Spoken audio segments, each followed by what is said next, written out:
நண்பர்களுக்கு வணக்கம். நான் உங்கள் இம்மானுவேல். சைனாவில் Redmi K90 and K90 pro series வந்து லான்ச் ஆயிருக்கு. சரி, அதை தெரிஞ்சுக்கிட்டு நாங்கள் என்ன பண்ண போறோம்னு கேட்டிங்கனாக்கா, நமக்கு போக்கோ F8 அப்படிங்கிற மாதிரியான ஒரு மொபைல் ஃபோன் அடுத்து வரக்கூடிய நாட்களில் லான்ச் ஆக இருக்குது இல்லையா? ஆல்ரெடி போக்கோ F7 வந்து ஓடிக்கிட்டு இருக்கு. அதுலேயே சில பஞ்சாயத்துகள் இருப்பதாக தான் நண்பர்கள் வந்து சொல்கிறாங்க. பட் போக்கோவோட எக்ஸ் சீரிஸ் மொபைல் ஃபோனை கம்பேர் பண்ணும்போது அந்த எஃப் சீரிஸ் மொபைல் ஃபோன் பெட்டராக தான் செயல்பட்டு கொண்டு இருக்குது. ஏன்னா டிமென்சிட்டி 8400, 8400 மேக்ஸ் அண்ட் 8300 இந்த மாதிரியான எஸ்ஓசி எல்லாத்தையும் அவங்க வந்து எக்ஸ் சீரிஸில் யூஸ் பண்ணிட்டு இருந்தாங்க. அதெல்லாம் கூட பரவாயில்ல அப்படிங்கிற மாதிரி தான் சில நண்பர்கள் வந்து சொல்லியிருந்தாங்க. அதில் கூட நாளடைவில், அதாவது அடுத்தடுத்த அப்டேட்ஸில் இம்ப்ரூவ்மெண்ட் இருக்குது அப்படிங்கிற மாதிரியான இன்ஃபர்மேஷன்ஸ் நமக்கு கிடைக்க வந்தது. போக்கோ F7 கூட பார்த்தீங்கன்னாக்கா முன்ன விட இப்போ பரவாயில்ல அப்படிங்கிற மாதிரி சில பேர் வந்து சொல்கிறாங்க. ஆனால் அதில் இருக்கக்கூடிய அந்த பேட்டரி சைஸ் இருக்கு இல்லையா, அந்த அளவுக்கு அது பேட்டரி பேக்கப் கொடுக்கறது இல்லை அப்படிங்கிற அந்த தகவல்கள் நமக்கு வந்து கிடைக்க வந்திருக்குது. இது எனக்கு கிடைத்த தகவல்கள் தான். நண்பர்கள் போக்கோ F7 யூஸ் பண்ணுறவங்க இந்த மாதிரியான அந்த இன்ஃபர்மேஷன்ஸ்லாம் என் கூட வந்து ஷேர் பண்ணிட்டு இருந்தாங்க. அதனால தான் நம்ம சொல்கிறது 8s Gen 4 வந்து இன்னும் ஆப்டிமைசராக இல்லை. அதாவது 8s Gen 3 வந்து ரொம்ப ஆப்டிமைசராக இருக்குது. ஏன்னா அது ஏற்கனவே ஆல்ரெடி இருக்கிற ஒரு எஸ்ஓசியாக இருந்தது. அதை வந்து ஒன் ப்ளஸ் அவங்க நாட் 5ல யூஸ் பண்ணும்போது அதை பெட்டராக வந்து ஆப்டிமைஸ் பண்ணி அவங்க வந்து ஒரு அருமையான பேட்டரி பேக்கப் வந்து கொடுக்க முயற்சி பண்ணியிருந்தாங்க. அது ஒர்க் அவுட் ஆனிச்சுன்னு சொல்லலாம். ஆனால் இந்த கேஸில், அதாவது போக்கோ F7 கேஸில் 8s Gen 4 வந்த உடனே அதை லான்ச் பண்ணோம் அப்படிங்கிற மாதிரி அவங்க வந்து முடிவு பண்ணிட்டாங்க. ஸோ அதை எடுத்து அந்த போர்டில் வச்சு லான்ச் பண்ணிட்டாங்க. பட் சாஃப்ட்வேர் பார்த்தீங்கன்னாக்கா அதுக்கு ஆப்டிமைசராக இல்லை. ஸோ 8s Gen 4 ஆப்டிமைஸ் பண்ண வேண்டிய கட்டாயம் என்பது நிறைய மொபைல் ஃபோன் பிராண்ட்ஸுக்கு இருந்தது. அதாவது அதை யூஸ் பண்ணி கொண்டு இருக்கக்கூடிய அந்த மொபைல் ஃபோன்ஸுக்கு தான் அது இருந்தது. F8 வந்து லான்ச் ஆக போகுது. சைனாவில் இப்போ அவங்க லான்ச் பண்ணியிருக்கிற அந்த K90 சீரீஸில் இருக்கக்கூடிய அந்த K90 மொபைல் ஃபோனில் இருக்கக்கூடிய அத்தனை ஸ்பெக்ஸையும் எடுத்து அவங்க அப்படியே இந்தியாவில் லான்ச் பண்ணுவாங்களான்னு கேட்டிங்கனாக்கா அதற்கு வாய்ப்பே கிடையாது. ஏன்னா சைனாவிலேயே இதோடைய பேஸ் வேரியண்ட்டோட ப்ரைஸ் என்னன்னு கேட்டிங்கனாக்கா கிட்டத்தட்ட 32,000 ரூபாய்க்கு ப்ரைஸிங் பண்ணியிருக்காங்க. அதாவது கிட்டத்தட்ட 2,600 சைனீஸ் யுவானுக்கு இதோடைய அந்த பேஸ் வேரியண்ட்டை லான்ச் பண்ணியிருக்காங்க. ஸோ அப்படி பார்க்கும்போது இது அப்படியே இந்தியாவுக்கு கொண்டு வந்தாங்கனாக்கா கண்டிப்பாக இவங்களால அந்த ஒரு ப்ரைஸிங்குள்ளே கொண்டுட்டு வர்றது ரொம்ப கஷ்டமாக இருக்கும். 40,000 ரூபா ப்ரைஸிங்க்கு இந்த மொபைல் ஃபோன் போகிறதுக்கான வாய்ப்பு இருக்கும். ஸோ அதனால் ஸ்பெக்ஸ் வைஸ் பார்த்தீங்கன்னாக்கா அவங்க கண்டிப்பாக காம்ப்ரமைஸ் பண்ணியிருப்பாங்க. இந்தியாவுக்கு போக்கோ F8 இது வரும்பொழுது மேபி 8s Elite அப்படிங்கிற மாதிரியான ஒரு எஸ்ஓசி லான்ச் ஆகிடும் அப்படிங்கிற மாதிரி தான் நம்புகிறேன். அப்போ 8s Gen 5 அப்படிங்கிற மாதிரியான ஒரு எஸ்ஓசி கூட லான்ச் ஆகலாம். பட் 8s Elite லான்ச் ஆகிறதுக்கு நிறைய வாய்ப்பு இருக்குது அப்படிங்கிற மாதிரி தான் நமக்கு டீட்டெயில்ஸ் எல்லாமே கிடைச்சிருக்குது. ஸோ அதனால் போக்கோ F8 இந்தியாவில் லான்ச் ஆகும் போது 8s Eliteோட லான்ச் ஆகலாம். இவங்க வந்து K90ல் 8 Elite எஸ்ஓசியை தான் யூஸ் பண்ணியிருக்காங்க. இது வந்து நமக்கு வர்றதுக்கான சாத்தியக்கூறு ரொம்பவே குறைவாக இருக்குது அப்படிங்கிறத நான் உறுதிப்படவே தெரிவிச்சுக்கிறேன். அப்புறம் அந்த பேட்டரி பேக்கப், அதுதான் இங்கே மெயின் பாயிண்ட். 7100 mAhோட அவங்க சைனாவில் அந்த K90 வந்து லான்ச் பண்ணியிருக்காங்க. இந்தியாவுக்கு போக்கோ F8 வரும்பொழுதும் 7100 mAhல வரலாம். இல்லை அதற்கும் அதிகமான பேட்டரி கெப்பாசிட்டி கொண்ட ஒரு மொபைல் ஃபோனாக கூட அது லான்ச் ஆகிறதுக்கான வாய்ப்புகள் இருக்குது. சொல்கிறதுக்கு ஒன்றும் இல்லை, அதற்கெல்லாம் பாசிபிலிட்டி ரொம்ப அதிகமாக தான் இருக்குது. ஏன்னா இந்தியாவுக்கு வர்றதுக்கு கொஞ்சம் நாள் இருக்குது. அப்படி பார்க்கும்போது அவங்க பேட்டரி பேக்கப்பில் அந்த பேட்டரி கெப்பாசிட்டியில் கொஞ்சம் இன்க்ரீஸை கொண்டுட்டு வருவதற்கான வாய்ப்பு என்பது கூடுதலாக இருப்பதாக தான் நான் வந்து பார்க்குறேன். எப்படியும் 7000 mAhக்கு மேலே தான் இதோட பேட்டரி கெப்பாசிட்டி இருக்கும் போக்கோ F8க்கு அப்படிங்கிற மாதிரி நம்ம ஒரு கன்க்ளூஷனுக்குள்ளே வந்துடலாம். சைனாவில் 6.59 இன்ச்சுக்கான ஒரு 2K டிஸ்பிளே வந்து யூஸ் பண்ணியிருக்காங்க. இது வந்து TCLோட M10 ஃப்ளாட் டிஸ்பிளே அப்படிங்கிற மாதிரி சொல்லலாம். ஆனால் அது மட்டும் இல்லாமல் அதில் 120 ஹெர்ட்ஸ்க்கான ரெஃப்ரெஷ் ரேட் சப்போர்ட்டாக இருக்க போகுது. மேக்ஸிமம் பீக் பிரைட்னஸ் 2000 நிட்ஸ் இருக்கும் அப்படிங்கிற மாதிரியும் அவங்க வந்து சொல்லியிருக்காங்க. இதே டிஸ்பிளேவை இந்தியாவை கொண்டுட்டு வருவாங்களான்னு கேட்டிங்கன்னா மேபி இதை விட கொஞ்சம் பெரிய டிஸ்பிளேவை கொண்டுட்டு வருவதற்கான வாய்ப்பு இருக்குது. இந்த பீக் பிரைட்னஸ் மாதிரியான விஷயங்கள் எப்படி இருக்கும்னு எனக்கு வந்து தெரியல.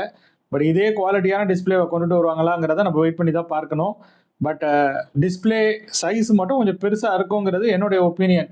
ஏன்னா ஆல்ரெடி பார்த்தீங்கன்னாக்கா அவங்க கொஞ்சம் பெரிய சைஸில் தான் வந்து மொபைல் ஃபோன் லான்ச் பண்ணிட்டு இருக்காங்க.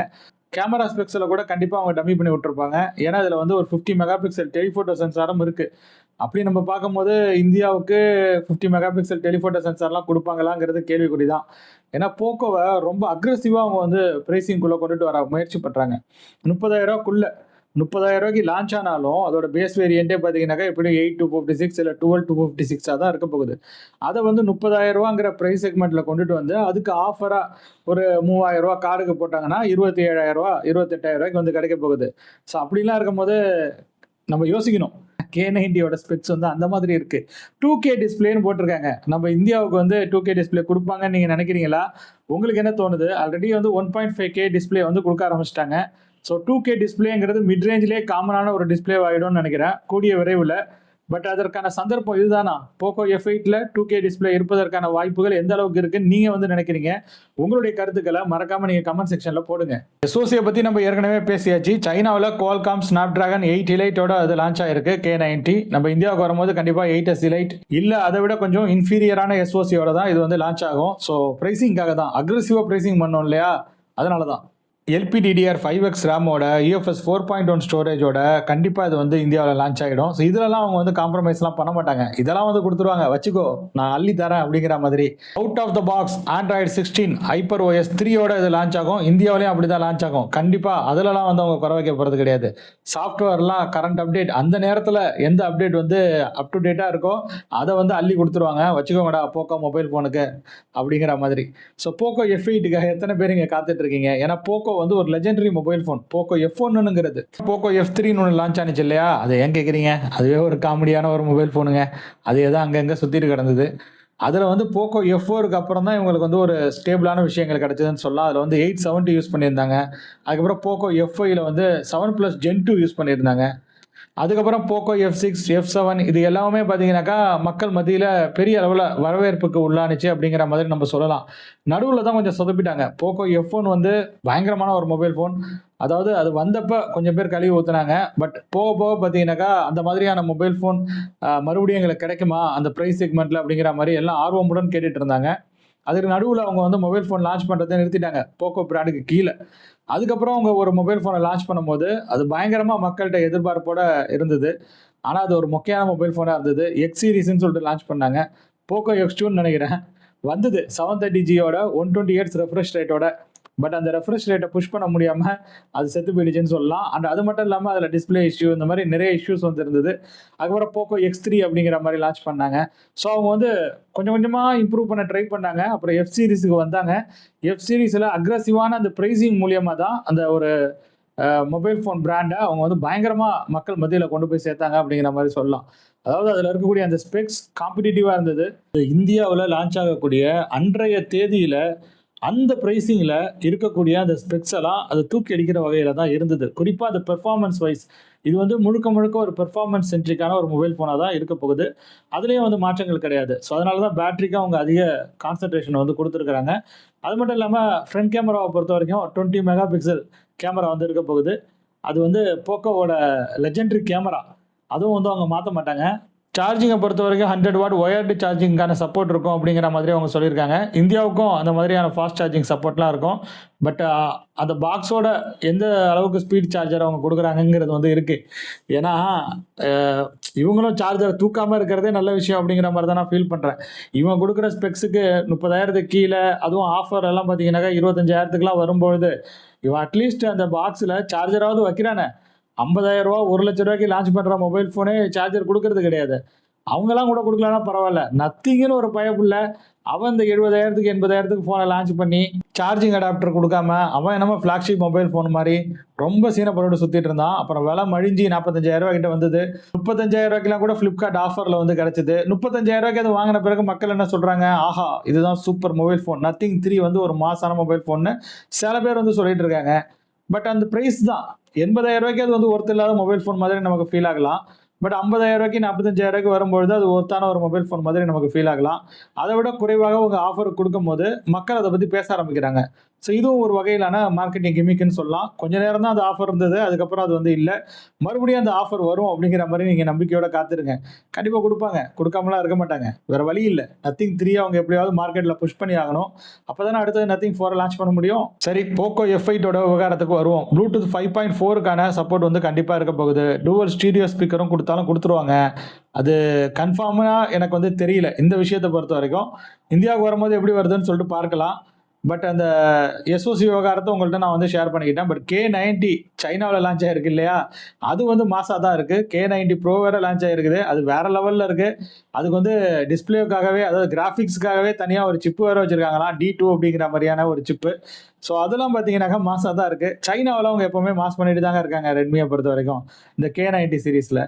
பட் இந்தியாவில் தான் பார்த்தீங்கன்னாக்கா கொஞ்சம் கோட்டை விட்டுட்டு இருக்காங்க. இந்தியாவுக்கு வரும்போது போக்கோ பிராண்டிங்க்கு கீழே இது என்ன மாதிரி வருதுன்ட்டு நம்ம பார்க்கணும். இதில் கண்டிப்பாக சில பட்டி டிங்கரிங்கெல்லாம் பார்த்து அப்படியே இந்த ஸ்பெக்ஸ் தூக்கி வைக்கிறதுக்கு வாய்ப்பே கிடையாது. அப்படி வச்சாங்கனாக்கா 45,000 40,000 செக்மெண்ட்ல தான் அது வந்து லான்ச் பண்ணணும். அது ரொம்ப ரொம்ப கஷ்டம். இந்தியாவில் வந்து விற்காது. இப்பயே போக்கோ F7 பிரைசிங்கே அதிகம்னு சொல்லிட்டு சில பேர் வந்து சுற்றிட்டு இருக்காங்க. நம்மளே யோசிச்சு பார்க்கணும் இல்லையா? எவ்வளோ ஒரு ஹையர் ஸ்பெக்ஸாக அவனால் கொண்டு வந்து 25,000 செக்மெண்ட்டில் கொடுக்க முடியும். ஏதோ கொடுக்குறானு சந்தோஷமாக வாங்கி வச்சுக்க வேண்டியதுதான். பட் சில பல பிரச்சனைகள் அதில் இருக்குது. அந்த குவாலிட்டி இஷ்யூஸ்லாம் இருக்கிற மாதிரி சில நண்பர்கள் வந்து ரிப்போர்ட் பண்ணுறாங்க. அண்ட் அடுத்த வருஷத்தில், அதாவது ஒரு மொபைல் ஃபோன் லான்ச் ஆகுதுன்னா நல்லா இருக்குது, பட் அடுத்தடுத்த அப்டேட்டில் அதில் சில பிரச்சனைகளை பார்க்க வேண்டியதாக இருக்குது அப்படிங்கிற மாதிரி சில நண்பர்கள் வந்து சொல்கிறாங்க. நீங்கள் யாராவது போக்கோ F7 யூஸ் பண்ணிட்டு இருக்கீங்களா? போக்கோ F6 யூஸ் பண்ணிட்டு இருக்கீங்களா? இப்போ ஹைப்பர் ஓஎஸ்லாம் கிடைச்ச பிறகு ஹைப்பர் ஓஎஸோடைய அந்த லேட்டஸ்ட் அப்டேட்டுக்கெல்லாம் பிறகு உங்களுக்கு என்ன மாதிரி அது வந்து செயல்படுது? ரொம்ப நல்லா இருக்குன்னு நீங்கள் வந்து ஃபீல் பண்ணுறீங்களா? உங்களுடைய அந்த ஒப்பீனியனை நீங்கள் கமெண்ட் செக்ஷனில் போடுங்க. இப்போ K90 லான்ச் ஆகிருக்கு இல்லையா? இதே ஸ்பெக்ஸோட இது போக்கோ F8 இந்தியாவுக்கு லான்ச் ஆகும்னு நீங்கள் வந்து நினைக்கிறீங்களா? இல்லை இதில் பட்டி டிங்கரிங் பார்த்து கண்டிப்பாக 8 லைட் இருக்க போகிறது கிடையாது. அவங்க என்ன மாதிரியான மாற்றங்களை இதை கொண்டுட்டு வரலாம்னு நீங்கள் வந்து நினைக்கிறீங்க? இந்த மாதிரியான மாற்றங்கள் அவங்க கொண்டுட்டு வந்தால் ரொம்ப நல்லாயிருக்கும். உங்களுடைய ஒப்பீனியனை மறக்காமல் நீங்கள் வந்து கமெண்ட் செக்ஷனில் சொல்லுங்கள். கண்டிப்பாக ஹாப்டிக் ஃபீட்பேக்குலாம் அவங்க குறை வைக்க போகிறது கிடையாது. அந்த மோட்டார்லாம் பயன்படுத்தியிருப்பாங்க. ஸோ அதுலலாம் வந்து ஷோமி வந்து சூப்பர் தான். ஷோமியும் சரி, போக்கோவும் சரி, அந்த மோட்டார்லாம் வச்சிருக்கிறதுனால அந்த ஹாப்டிக் ஃபீட்பேக்லாம் நல்லா தான் இருக்கும். ஸோ உங்களுடைய ஒப்பீனியனை நீங்கள் மறக்காமல் கருத்துரை பகுதியில் பகிருங்க. நாங்களும் வந்து தெரிஞ்சுக்கிறோம். அவ்வளோதான் இந்த வீடியோவை பொறுத்த வரைக்கும். இந்த வீடியோ உங்களுக்கு பிடிச்சிருந்ததுன்னா, இந்த மாதிரியான வீடியோஸ் அடுத்து வரக்கூடிய நாட்களிலும் வேணும்னு நீங்கள் நினச்சிங்கன்னா, நீங்கள் இந்த வீடியோவை லைக் செய்து கொள்ளுங்கள். உங்கள் நண்பர்களுடன் பகிர்ந்து கொண்டு ஷேர் செய்து கொள்ளுங்கள். மறக்காமல் நமது இமானுவேல் எக்ஸ்ப்ளோர்ஸ் யூடியூப் பக்கத்துக்கு சப்ஸ்கிரைப் மற்றும் ஃபாலோ செய்து வைத்துக் கொள்ளுங்கள். மேலும் பல இன்ட்ரெஸ்டிங்கான இன்ஃபர்மேஷன்ஸோட அடுத்தடுத்த வீடியோஸில் உங்கள் அனைவரையும் சந்திக்கிறேன். அதுவரையில் உங்களிடமிருந்து விடைபெற்றுக் கொள்வது உங்கள் இமானுவேல். நன்றி, வணக்கம்.